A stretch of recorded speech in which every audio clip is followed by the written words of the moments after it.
WSIL TV3, Harrisburg, Marion, Carbondale.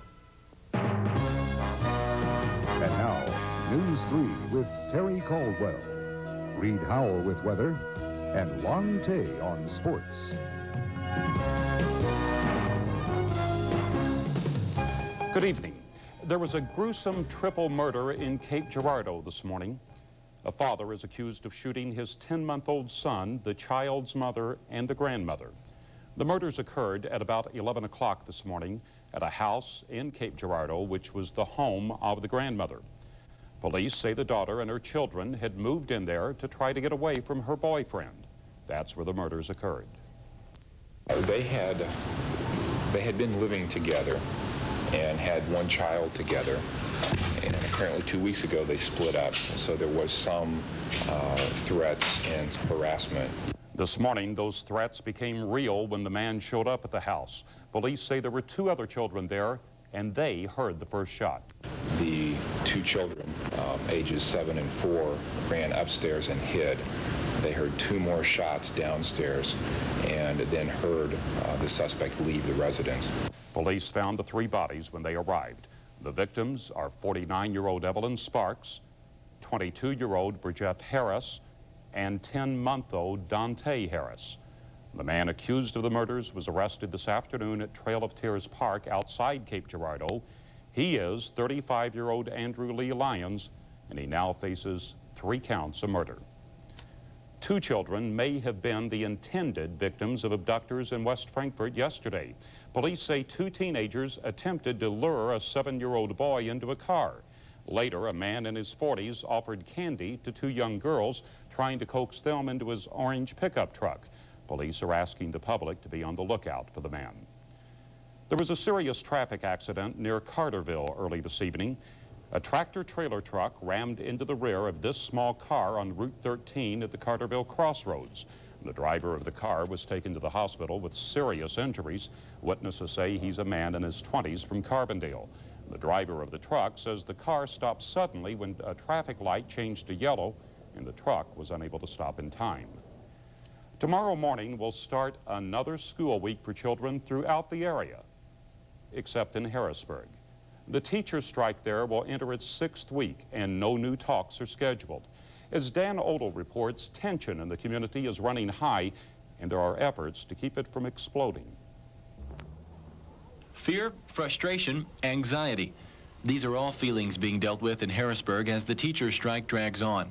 In fact, the issue is becoming so heated, the town's churches are trying to help ease the tension. The pastor at the First United Methodist Church says the town's in a crisis situation.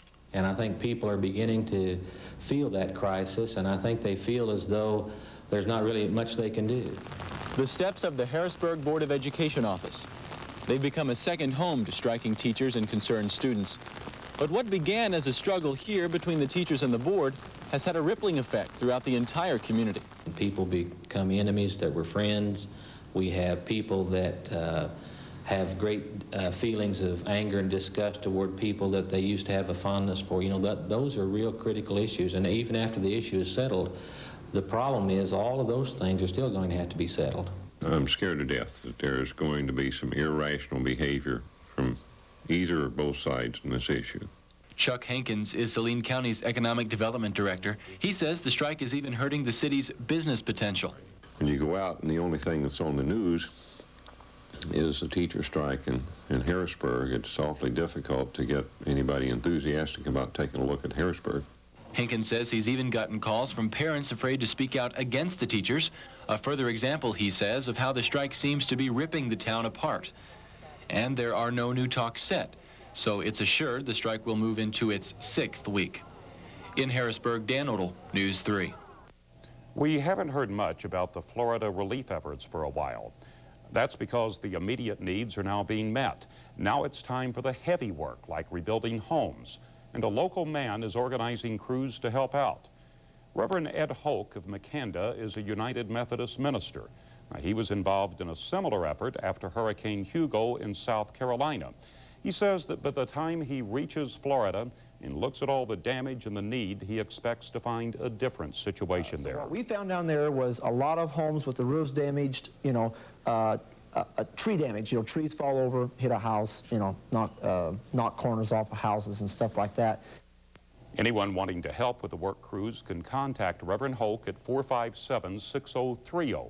That's 457-6030. Well, coming up next, we'll see why an election in France will have an impact in the U.S. And later, it was a perfect end to a near-perfect mission. Endeavor is home.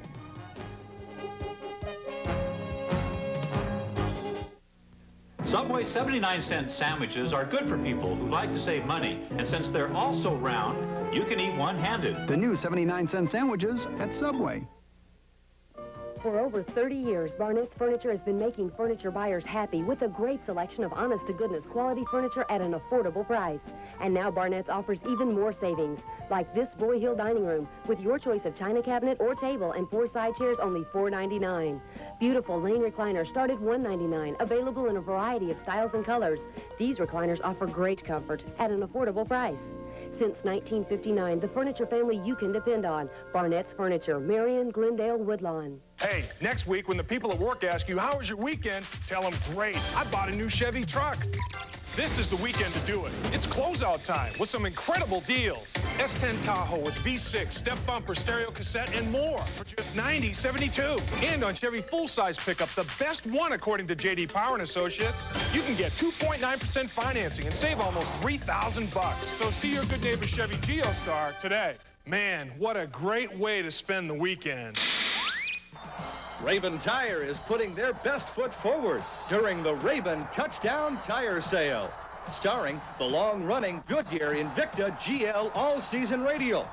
Now, when you buy 3, you get the 4th tire free.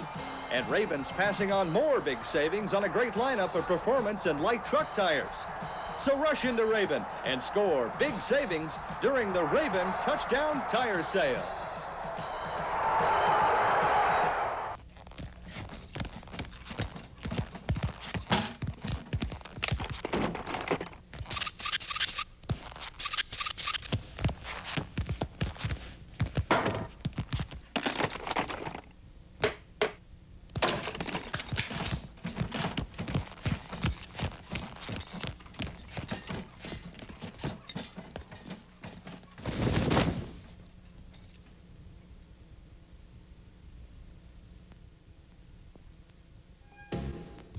News 3, the Illinois Associated Press Award winner for the best news outside of Chicago.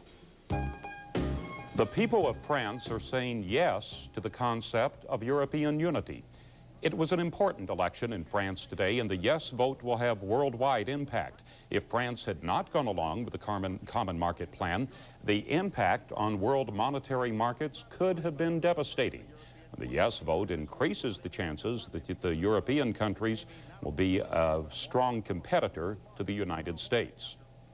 Reagan Democrats, as they're called, may decide the outcome of this year's presidential race. And that's why Democrat Bill Clinton is wooing the blue-collar voters during a trip to Michigan this weekend. Michigan, just like Illinois, is considered a vital state by both camps. And Democrats hope they can convince people who crossed over to vote for Ronald Reagan to return to their traditional party this year. President Bush is back in the campaign swing after a day off yesterday. The president returned to the White House this afternoon amid new questions about the proposed presidential debates. Earlier in the day, the Republican National Chairman, Rich Bond, had said there will be debates, but he blamed Clinton for stalling. Bond says the Clinton people should sit down with the Bush campaign to negotiate details of the debates. Well, the president still has a lot of work to do in Illinois, according to a new poll out this weekend. The Chicago Tribune poll shows Clinton leading Bush in Illinois 51% to 32%, with 16% undecided. And in the U.S. Senate race, the poll says Democrat Carol Moseley Braun is ahead of Republican Rich Williamson 56% to 31%, with 12% still undecided in that race. Both those polls have a margin of error of 3 percentage points. There's a new issue in a local congressional race, or at least one side hopes it will be an issue. Republican candidate Mike Starr is being sued, allegedly for not yet repaying a loan to a Connecticut school. Democrat Jerry Costello says that should be an issue. But the Star campaign says it's much to do over nothing. They say Star has now worked out a repayment arrangement, and the suit will be withdrawn this week. Star's campaign manager says it's another attempt to avoid the real issues of the campaign. 1 week after the general election,